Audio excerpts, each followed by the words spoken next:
Hello friends, നമസ്കാരം. ഞാൻ ഇന്നൊരു മൂവി റിവ്യൂ ആയിട്ടാണ് വന്നിരിക്കുന്നത്. മൂവി റിവ്യൂ മാത്രമല്ല, അതിനായിട്ടുള്ളൊരു ബന്ധപ്പെട്ടൊരു കോൺട്രവേഴ്സിയും കൂടി നടന്നുകൊണ്ടിരിക്കുന്നുണ്ട്. ഈ രണ്ട് കാര്യങ്ങളും കൂടി ഒന്ന് ഷോർട്ടായിട്ട് സംസാരിക്കാൻ വേണ്ടിയിട്ടാണ് വന്നിരിക്കുന്നത്. മൂവി മറ്റേതൊന്നുമല്ല, ഡിജോ ജോസ് സംവിധാനം ചെയ്തിരിക്കുന്ന മലയാളി ഫ്രം ഇന്ത്യ സിനിമ ഞാൻ കണ്ടിരുന്നു. എൻ്റെ സിനിമയുടെ അഭിപ്രായങ്ങൾ നിങ്ങളിലേക്ക് എത്തിക്കാൻ വേണ്ടിയിട്ടാണ് ഞാൻ ഈ വീഡിയോ ചെയ്യുന്നത്. അപ്പോൾ നമുക്ക് ഡയറക്റ്റായിട്ട് റിവ്യൂയിലേക്ക് കിടക്കാം അല്ലേ. മലയാളി ഫ്രം ഇന്ത്യ, നമ്മളെ മല്ലു എന്നൊക്കെ വിളിക്കുന്ന നമ്മളെ തന്നെ, നമ്മൾ ഇല്ലാത്ത രാജ്യങ്ങളില്ല, നിങ്ങൾക്ക് തന്നെ അറിയാം. സോ ഒരു മലയാളിയുടെ കഥയാണ് ഇത് പറയുന്നത്. ഒരു മലയാളി അല്ല, ഒരു കൂട്ടം മലയാളികളുടെ കഥയാണ് ഇത് പറയുന്നത്. അപ്പോൾ എനിക്കിതിൽ ബെസ്റ്റ് എന്ന് തോന്നിയത്, ഫസ്റ്റ് പറയേണ്ട കാര്യം ഇതിൻ്റെ മ്യൂസിക്കാണ്. പറയാതിരിക്കാൻ പറ്റില്ല. ഇതിൻ്റെ മ്യൂസിക് വർക്ക് എല്ലാം അടിപൊളിയായിട്ടുണ്ടായിരുന്നു. നല്ല ബാക്ക്ഗ്രൗണ്ട് സ്കോറിംഗ് ആണ് നടന്നിരിക്കുന്നത്. പറയാതിരിക്കാൻ പറ്റില്ല. നല്ല രീതിയിൽ തന്നെ JXB ജോയ് ഇതിൻ്റെ മ്യൂസിക് വിഭാഗം കൈകാര്യം ചെയ്തിട്ടുണ്ട്. അത് ഇതിൻ്റെ വലിയൊരു പ്ലസ് പോയിൻ്റ് ആയിട്ട് തന്നെ നമുക്ക് പറയാം.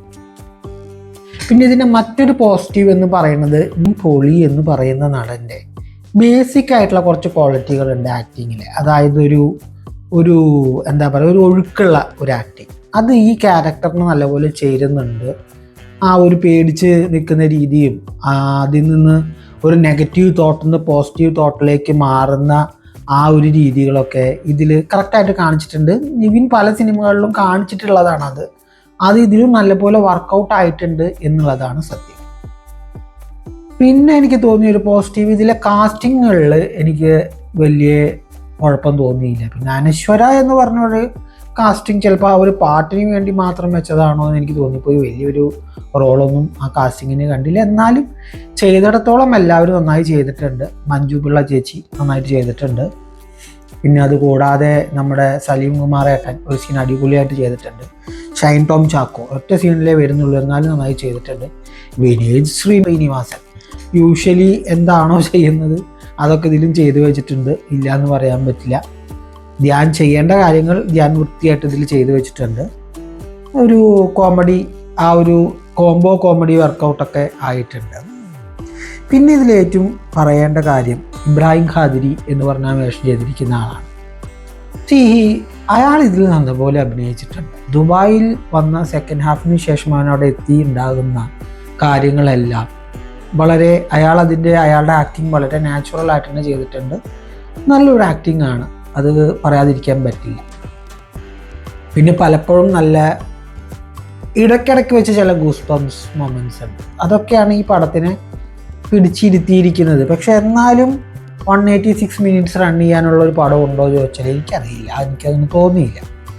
ഇനി ഈ പടത്തിന് എനിക്കിഷ്ടമാവാത്ത കാര്യം, ഇത് നെഗറ്റീവായിട്ട് കണക്കാക്കരുത്, എനിക്കിഷ്ടമാവാത്ത കാര്യം എന്ന് പറയുന്നത്, ഒന്നാമത്തെ മെയിൻ കാര്യം എന്ന് പറയുന്നത്, ഡിജോ ഒന്നും കൂടി മാറ്റി ചിന്തിക്കേണ്ട സമയമായിരിക്കുന്നു എന്ന് എനിക്ക് തോന്നുന്നു. കാരണം എന്താ വെച്ചാൽ ഓൾമോസ്റ്റ് എല്ലാം സംസാരിക്കുന്നത് രാഷ്ട്രീയമാണ്.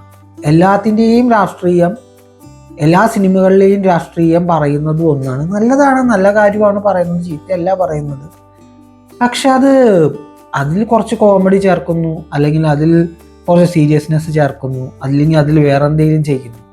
ടോപ്പിക്കുകൾക്ക് ചേഞ്ച് വരുന്നില്ല. ആൾക്കാരിപ്പോഴും, അതായത് ഞാൻ പ്രത്യേകിച്ച് പുതിയത് എന്തെങ്കിലും പ്രതീക്ഷിച്ചതല്ലേ നമ്മൾ തിയേറ്ററിലേക്ക് ഇവിടെ എത്ര പുതിയത് തരാം എന്ന് നിങ്ങൾ ചോദിക്കും. പക്ഷെ എന്നാലും നമുക്ക് എന്ന് പറഞ്ഞ് കണ്ടു മറന്ന പല സീനുകളും എനിക്കിതിൽ ഓർമ്മ വന്നിട്ടുണ്ട്. ലാസ്റ്റ് സീനിൽ അവൻ എന്താ പറയുക, ഒരു ക്ലൈമാക്സ് സീനുണ്ട്, എനിക്ക് അതിൽ വന്നിട്ട് അറബി കഥ ഓർമ്മ വന്നു. ശ്രീനിവാസൻ്റെ ഷൂട്ട് ചെയ്ത പല മൂവികളുമായിട്ട് എനിക്ക്, അതായത് പല പ്രവാസി മൂവികളുമായിട്ട് നമുക്കിത് കണക്ട് ചെയ്യാൻ പറ്റുന്നുണ്ട്. അങ്ങനെ പെട്ടെന്ന് തന്നെ ഒരു കണക്ഷൻ വരാതെ നോക്കേണ്ടത് ഡിജോൻ്റെ റെസ്പോൺസിബിലിറ്റി ആയിരുന്നു എന്ന് എനിക്ക് തോന്നി. അപ്പോൾ ഇതാണ് പടത്തിലെ ഏറ്റവും എനിക്ക് ഇഷ്ടപ്പെടാത്ത കാര്യമായത്. പിന്നെ 100% അതായത് 186 മിനിറ്റ്സ് റൺ ചെയ്യാനുള്ള ഒരു മൂവി ഇതില്ല എന്ന് എനിക്ക് തോന്നി.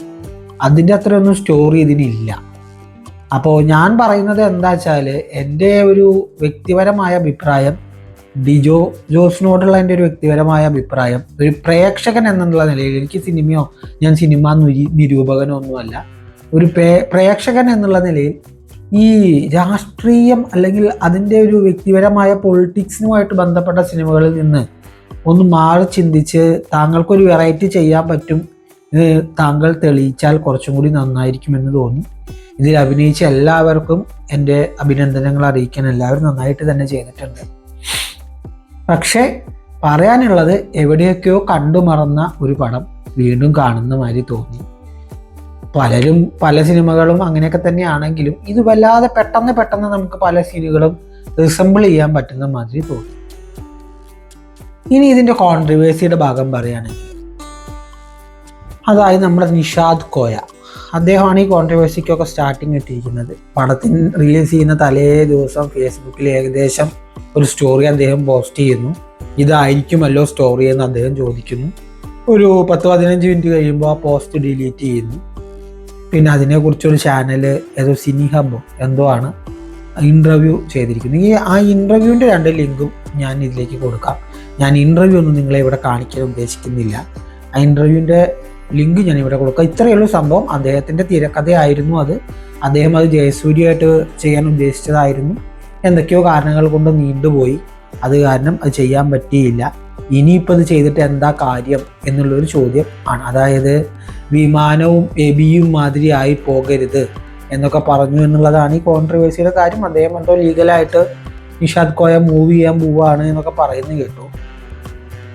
എനിക്കിതിൽ പറയാനുള്ളൊരു കാര്യം എന്താ വെച്ചാൽ, ഫസ്റ്റ് ഇൻ ഫസ്റ്റ് ഔട്ടാണ് ഇവിടെ എല്ലാം. ഓക്കെ, നിങ്ങളൊരു കാര്യം ചെയ്യാൻ ഉദ്ദേശിക്കുന്നുണ്ടെങ്കിൽ ഇന്നത്തെ സ്പീഡി ലോകത്തിൽ നിങ്ങളുടെ കയ്യിൽ അങ്ങനെ എന്തെങ്കിലും ഉണ്ടെങ്കിൽ, ഒന്നില്ലെങ്കിൽ നിങ്ങൾ ആ സ്ക്രിപ്റ്റിന് ഒരു കോപ്പിറൈറ്റ് എടുത്ത് വെക്കുക, അല്ലെങ്കിൽ നിങ്ങളത് പെട്ടെന്നൊരു സിനിമയാക്കാൻ ശ്രമിക്കുക. ഇന്ന് ആരെയും വിശ്വസിച്ചൊന്നും ചെയ്യാൻ പറ്റാത്ത കാലമാണ്. ഒരു കാര്യത്തിൽ മാത്രം എനിക്ക് പറയാൻ പറ്റും. കാരണം എന്താ വെച്ചാൽ, അങ്ങനെ ഒരു തോട്ട് വേറെ ഒരാളോട് പറഞ്ഞ് കേട്ടിട്ടുണ്ടെങ്കിൽ അതിൽ കുറച്ച് ചേഞ്ചുകൾ വരുത്തി എന്തുകൊണ്ട് എനിക്ക് എടുത്തുകൂടാ എന്ന് ഡിജോയ്ക്ക് തോന്നിയെങ്കിൽ അതിൽ തെറ്റൊന്നും പറയാനില്ല.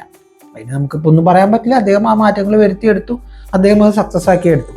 പക്ഷേ അതിന് ശേഷം ചെയ്യേണ്ട കുറച്ച് മര്യാദകൾ ഉണ്ടായിരുന്നു, അത് അവർ പാലിച്ചിട്ടില്ല എന്ന് എനിക്ക് തോന്നി. നിങ്ങളുടെ അഭിപ്രായങ്ങൾ, നിങ്ങൾ ആ ഇൻ്റർവ്യൂവിൻ്റെ ലിങ്ക് ഞാൻ ഇതിൽ കൊടുക്കാം. നിങ്ങളത് കണ്ടതിന് ശേഷം നിങ്ങളുടെ അഭിപ്രായങ്ങളും കൂടി രേഖപ്പെടുത്തുക. അപ്പോൾ മൊത്തത്തിൽ Malayali from India out of 5 ഞാനൊരു 3 സ്റ്റാർ കൊടുക്കും. കാരണം എന്താ വെച്ചാൽ, കണ്ടു മറന്ന കുറേ കാര്യങ്ങൾ അത് പെട്ടെന്ന് ഓർമ്മ വരുന്നു ആ സിനിമ കാണുമ്പോൾ. പഴയ സിനിമകൾ പലതും പെട്ടെന്നൊരു സീനിൽ ഓർമ്മ വരുന്നു. എന്നാൽ പോലും മികച്ചു നിൽക്കുന്ന കുറച്ച് നിമിഷങ്ങൾ അവിടെ ഇവിടെ ആയിട്ടുണ്ട്. അതുകൊണ്ട് തന്നെ ഞാൻ 5-ൽ 3 മാർക്ക് കൊടുക്കും. കാരണം എന്താ വെച്ചാൽ, ഇത് എൻ്റെ സ്വന്തം അഭിപ്രായമാണ്, ഞാനല്ലാതെ നിരൂപകനല്ല എന്ന് ഞാൻ പ്രത്യേകം പറയുന്നു. ഇനി നിങ്ങൾ ആരെങ്കിലും സിനിമ കണ്ടവരുണ്ടെങ്കിൽ, നിങ്ങൾക്ക് വ്യത്യസ്തമായ അഭിപ്രായമുണ്ടെങ്കിൽ ദയവ് ചെയ്ത് കമൻറ്റ് ബോക്സിൽ രേഖപ്പെടുത്തുക. നമ്മൾ അടുത്ത റിവ്യൂ ആയിട്ട് ഞാൻ പെട്ടെന്ന് വരുന്നതായിരിക്കും. അപ്പോൾ എല്ലാവർക്കും ശുഭം.